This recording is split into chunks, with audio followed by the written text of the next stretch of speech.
Bonjour mes amis, c'est Rémi Lebord, au micro de RCN 90.7. Vous écoutez le son de la différence. Je suis très heureux de vous retrouver nombreux à l'écoute des Trois Coups, la seule émission qui programme des pièces radiophoniques, comme au temps de la TSF. C'est la période de Noël, enfin c'était hier. C'est le moment où les âmes seules se sentent plus seules. Alors peut-être qu'un simple coup de fil et une oreille attentive. Quoi ? On dit que ça vous rappelle quelque chose ? Une histoire de Père Noël pour être très catholique ? Ouais, vous avez raison. Voici ma version personnelle de l'histoire. C'est juste un peu moins drôle. Quoique... Allez, frappons discrètement les 3 coups. Ouverture du rideau.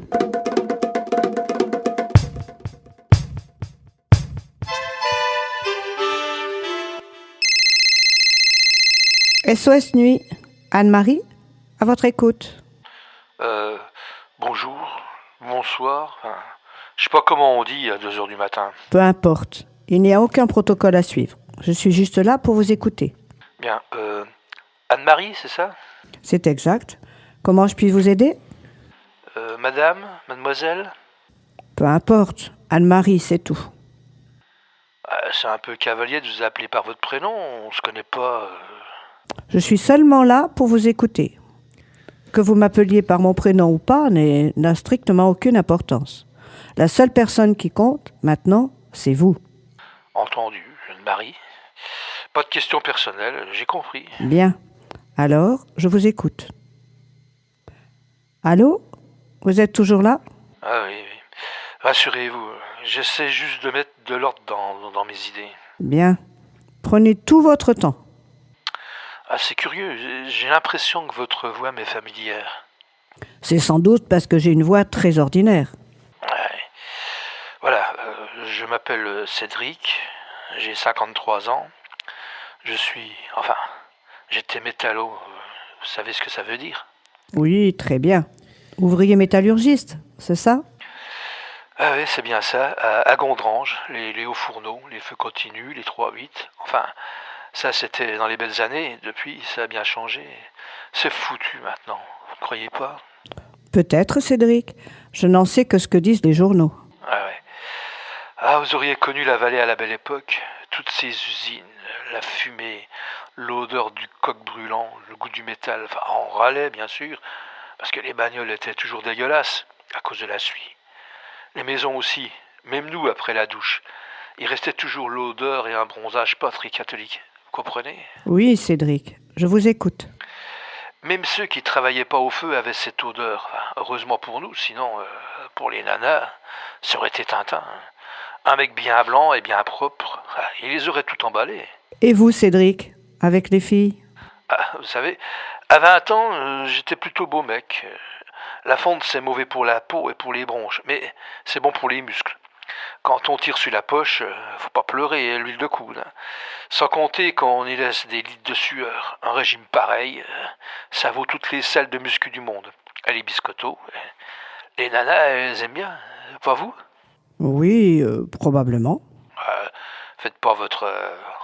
excusez-moi. Non, c'est rien. Poursuivez, Cédric. Bref, un jour, j'ai rencontré Sylvie, dans un bal, du côté de Longwy. Vous connaissez Longwy ? Oui, j'y suis déjà passé. Et puis, je connais les émaux, bien sûr. Ah, les émaux. C'est beau, les émaux. Chez mes parents, il y en avait partout sur les murs de la salle à manger. Enfin, c'est drôle de dire salle à manger, parce qu'on n'y mangeait jamais. On mangeait dans la cuisine, pour pas salir les tapis et pour pas abîmer la table. On s'en fichait, l'important c'était que la soupe soit bonne et qu'il y ait au moins un petit morceau de viande dans l'assiette. La vie était dure à cette époque. Est-ce que c'était si dur par rapport à maintenant ? Je sais pas. Je me souviens pas avoir entendu parler de chômage, de boîtes qui ferment. Il y avait du boulot pour tout le monde. Des chômeurs, c'était juste des feignants. C'était tout. Mon père gagnait pas des mille et des cents, mais on avait à manger tous les jours et des habits neufs quand les nôtres étaient trop usés. Vous regrettez cette vie ? Quand même pas. À 5 dans 2 pièces, avec l'eau sur le palier et des chiottes dans la cour. On peut rêver mieux comme palais des mille et une nuits, non? Certes, mais au niveau chaleur humaine. Ah oui. Oui, vous avez sans doute raison, mais je voulais une autre vie pour ma famille, alors j'ai bossé dur. Très dur. Je n'étais pas doué pour les études, alors j'ai grimpé les échelons, comme on dit. C'est tout à votre honneur. Ouais. J'avais envie d'arriver, alors j'ai pris des cours du soir pour devenir chef d'équipe. Ah, c'était pas facile, hein. J'ai lu des bouquins, j'ai pioché les maths, et j'ai réussi l'examen. Et après, seulement après, j'ai pensé à l'avenir, une femme, une maison, des gosses. Allons, Cédric, laissez-vous aller. Nous avons tout notre temps. Radio Carabios, le son de l'Île-de-France. Quand j'ai rencontré Sylvie, elle avait 16 ans. J'en avais 24. Elle était belle comme une poupée, une vraie princesse. Et j'étais pas seul sur le coup. Il y avait plein de petits mecs qui tournaient autour. Et puis, pas seulement des petits. La concurrence était dure? Ah, ça c'est sûr, hein. J'ai même bien cru à certains moments que c'était foutu. Enfin, heureusement, j'avais ma bagnole. Et c'est assez radical. C'est pourtant pas une Mercedes, bon, juste une 4L. Mais ça suffisait pour le prestige. Les petits mecs du lycée avec leur mobilette, ils pouvaient pas lutter, surtout en hiver. La Sylvie, elle préférait être bien au chaud sur la banquette plutôt qu'à se cailler les miches sur la selle biplace. Oh, comme je la comprends. J'habitais encore chez mes parents à l'époque, et les voisins faisaient un peu la gueule à me voir trimballer la gamine. Mais personne n'a osé faire une seule remarque à ma mère. Et puis après, la mère de Sylvie est venue à la maison. Alors, c'est comme qui dirait devenu normal, même si son père gueulait dans tous les bistrots que sa fille était une traînée, et moi un maquereau. Il était comme ça le père Grabert, une vraie calamité domestique. Ça devait être dur pour la petite jeune fille. La petite jeune fille, elle se foutait complètement de la vie de ses parents, au contraire. Je crois même que ça lui servait d'alibi dans la lutte perpétuelle contre ses vieux. Si vous n'aviez jamais entendu parler de la crise d'adolescence, fallait l'écouter à l'époque. Elle vivait avec vous? Quand même pas. Je la prenais à la sortie du bahut et je la ramenais tous les soirs après dîner. Le week-end, on se faisait une petite sortie en amoureux dans les Vosges, en Alsace, en Belgique, et même à Paris. Elle avait 16 ans, mais elle faisait pas spécialement en gamine. Je la raccompagnais le dimanche soir, ça a duré 3 ans comme ça. Et puis, elle est tombée enceinte. Aïe, le coup dur? Pas vraiment, elle avait eu son bac. Elle n'était pas trop motivée pour l'IUT. Et puis, faut dire qu'on prenait pas toujours des précautions. Alors, un peu plus tôt, un peu plus tard, on a décidé de se marier, de prendre un appart. Quand le petit arrivait, tout allait bien. J'étais passé chef d'équipe. On avait trouvé un 3 pièces pas très loin de l'usine. Même le père Grabert adorait son petit-fils. L'image même du bonheur, en somme. Ça, c'est sûr, hein. Pendant quelques années, on a pris du bon temps. J'imagine. Votre femme devait être heureuse avec son petit bout. Vous aussi, non? Ah ouais, bien sûr. À l'arrivée du deuxième gosse, Sylvie a décidé qu'elle voulait une maison avec un jardin, un chien. Voilà. J'étais pas contre, ça tombait plutôt bien puisque l'usine commençait à vendre les maisons d'ouvriers. Vous savez, ces petites baraques en briques, toutes identiques, alignées sur des kilomètres. Oui, je vois très bien. J'ai des amis qui habitent à Yange. On en a acheté une double. 2 carrés de pelouse et la place pour garer la voiture devant, 2 jardinets derrière, 3 chambres, un grand living. C'était dans nos moyens à l'époque, on s'est endetté sur 25 ans. On était encore jeunes, plein de santé, du boulot assuré pour la terminer. J'ai fait embaucher Sylvie dans les bureaux. Bien, très bien tout ça. Ah, vous connaissez la suite, hein. Usinor est devenu Solac. Solac est devenu Sidélor. Sidélor est devenu Sassilor. Sassilor est devenu Arcelor. Nous, on s'en foutait que ça change de nom. À chaque fois, ils repeignaient la façade des bureaux avec le nouveau logo. On cousait un nouveau badge sur nos bleus et on collait un nouvel autocollant sur nos casques. Les feux brûlaient toujours, la fonte sortait toujours aussi brûlante, quel que soit le nom. Et chaque mois, la paye tombait, la banque était payée, les gosses en bonne santé, 2 voitures, tout le confort. Le rêve du français moyen. Ouais. L'aîné a fini ses études, il s'est installé avec sa copine, le deuxième est entré dans l'armée. Il ne restait plus que la petite dernière. C'était la belle vie. 15 jours au club l'été, 15 jours au ski l'hiver. On était presque au bout du pré. Et alors? Au début, quand Mittal a racheté Arcelor, il y a bien eu des rumeurs. Les syndicats ont appelé à la vigilance. Mais, comme à chaque fois que l'usine changeait de nom, on aurait dû se méfier parce que, cette fois, ils n'ont pas repeint les bureaux, ils n'ont pas changé les logos sur nos bleus, enfin, pas tous. Mais ça marchait quand même. L'acier continuait à sortir de l'usine et la paye tombait à date fixe. Et puis... Et puis, Eric, vous êtes toujours là? Et puis, ça a commencé à déconner. Réduction d'horaire, arrêt d'un premier four, rumeur de licenciement, des petits questionnaires sournois distribués par la direction pour savoir qui serait volontaire pour un départ volontaire. Et première grève, première manif. Un autre four qu'on arrête pour maintenance, paraît-il. Les politiciens locaux qui viennent prendre la température, d'autres qui viennent pour vous rassurer sur notre emploi. À un moment, on y a presque cru à leur connerie. Gel des salaires, bon pourquoi pas, si on doit garder notre boulot. Réduction des effectifs, chômage partiel, ouais, ok, on survivra. Et puis, il y a eu le premier plan social, les barrages, le piquet de grève, l'odeur des pneus qui brûlent jour et nuit, le beuglement des mégaphones, les slogans haineux, le mépris pour les jaunes qui veulent continuer à travailler. C'est bien beau la grève, hein. Bien généreux la solidarité, mais quand t'as des crédits sous le dos, une baraque à payer, un salon de cuir, un écran plat, l'ordinateur de la gamine, puis le quotidien.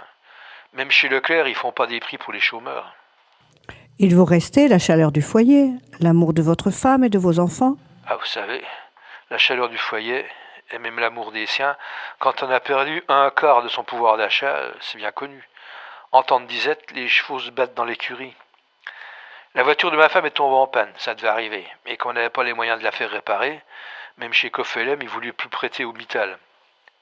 Et puis, ils ont commencé à dégraisser dans les bureaux. Sylvie s'est retrouvée à temps partiel, moi à 3/4, elle à mi-temps. C'était ric-rac pour les fins de mois, mais bon, on pouvait s'en sortir. C'est sûr que ça ne devait pas être facile. Mais vous restez un toit sur la tête. Qu'est-ce que vous en savez, vous? Bien au chaud derrière votre téléphone. Qu'est-ce que vous en savez du chômage, hein? De la précarité, des fins de mois qui commencent le 15, des angoisses quand votre gamine vous montre la semelle de ses godasses en pleurant, les cris, les disputes qui éclatent à propos de tout et de rien. Qu'est-ce que vous savez de la misère programmée, la misère attendue, crainte, mais inexorable? Qu'est-ce que vous savez des lettres de la banque qui avise, menace, suspend, brandit le spectre de l'huissier, celui de la justice? Non, je dis... Vous écoutez RCV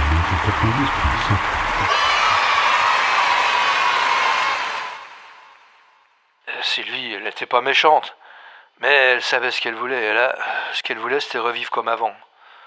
Manger à sa faim, acheter toutes les godasses du magasin, faire les soldes, s'acheter la petite robe noire qui lui va si bien et le beau manteau rouge qu'elle a repéré à Metz. Ce qu'elle voulait, c'était prendre son samedi pour courir les boutiques avec sa gamine et revenir le coffre chargé de paquets. Dépensière? Non, pas du tout. Juste une femme avec des envies de femme. Alors forcément, les restrictions budgétaires. Elle est devenue un peu plus sombre, un peu plus agressive, tout en m'assurant qu'elle savait bien que c'était pas de ma faute. Et alors? Ah, on s'engueulait un peu plus chaque jour. Je me suis mis à rentrer de plus en plus tard, avec un détour par le piquet de grève, et ces inépuisables ressources en bière, en vin rouge, en esprit malsain.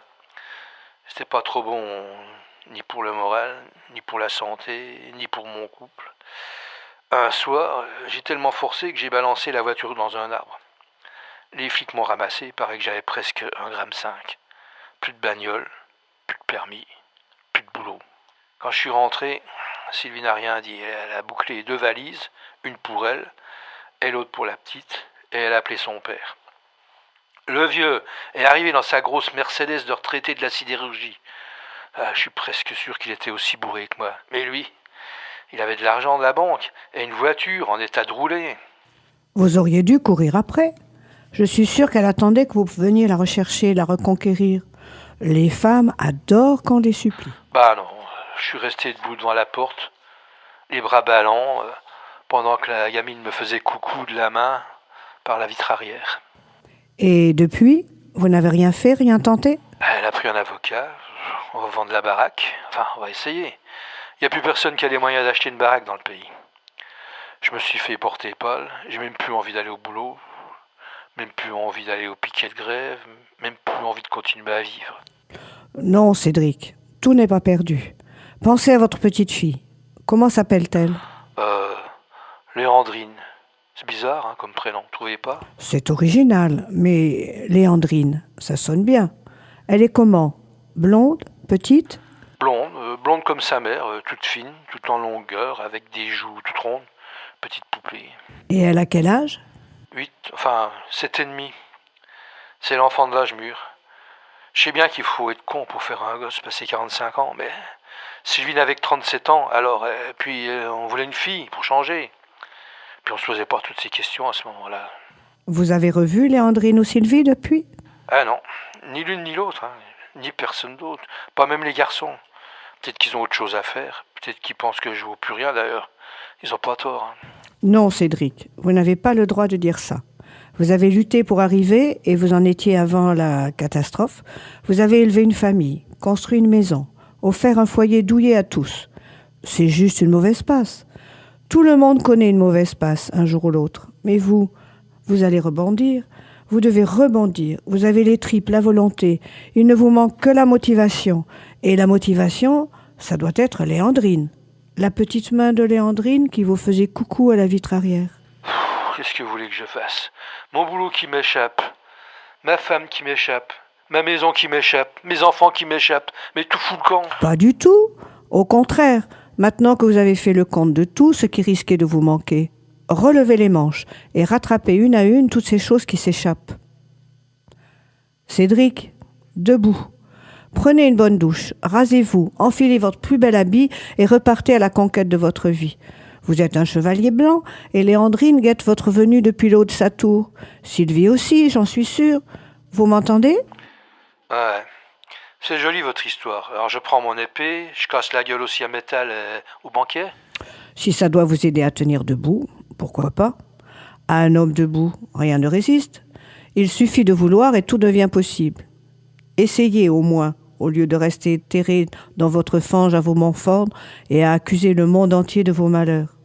Debout, à cœur vaillant, rien d'impossible. Ah, vous êtes une spécialiste des moulins à vent et des châteaux en Espagne, non? Quoi? Vous ne croyez pas en vous? Il n'y a plus rien dans vos tripes? Ou vous avez coupé les... Ouais, ok. Je vais enfiler mon armure de chevalier blanc, attaquer le château de mon beau-père pour en tirer la princesse Léandrine, et peut-être la princesse Sylvie, si elle veut bien me suivre. À la bonne heure. Ça fait chaud au cœur d'entendre de tels mots. Ami Cédric, vous êtes sur le bon chemin. Ne le quittez plus. Ouais, au revoir Anne-Marie. Merci pour tout, vous m'avez bien aidé. Ouf, j'ai bien cru que j'en sortirais pas. Faut dire que déjà, en temps ordinaire, c'est loin d'être un marrant. Mais là, maintenant que l'usine ferme, il devient pénible. C'est pas que je l'aime pas, mais un gros beauf. Ça reste toujours un gros beauf. Même déprimé. Pourquoi? Tu le connais?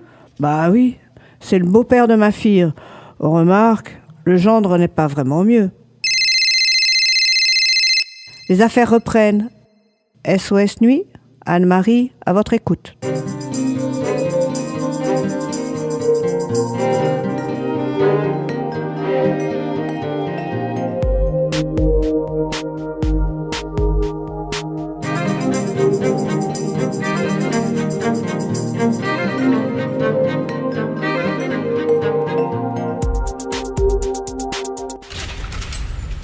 C'était SOS Nuit, une pièce radiophonique de Rémi Debord, avec par ordre d'entrée en onde, Anne-Marie, Sylvie Leblanc, Cédric, Charles Oncé, la collègue Marie Collin. Les scénarios, les dialogues et les musiques additionnelles étaient de votre serviteur. Bruitage, mixage et mise en boîte, Lucas Gindabo. C'est une coproduction RCN et réédition. Et voilà, c'est fini pour aujourd'hui. Vous pouvez retourner au boulot, ou rallumer la télé, ou écouter les pièces précédentes. Et à ce propos, grande nouvelle, le recueil de la saison 1 vient de paraître, avec les textes, et puis même un CD avec 2h40 de théâtre à réécouter ou réécouter. Vous pouvez le commander sur le site de Neria, www.neria.com. D'ici quelques jours, vous pourrez écouter cette émission sur notre site www.rcn-radio.org ou celui de Naria Édition. Je vous souhaite une bonne fin d'après-midi, une bonne fin d'année, un bon réveillon. Et je vous donne rendez-vous l'année prochaine, et ouais déjà, le 23 janvier 2014, même heure, même monde, pour une nouvelle émission des 3 coups. Au revoir.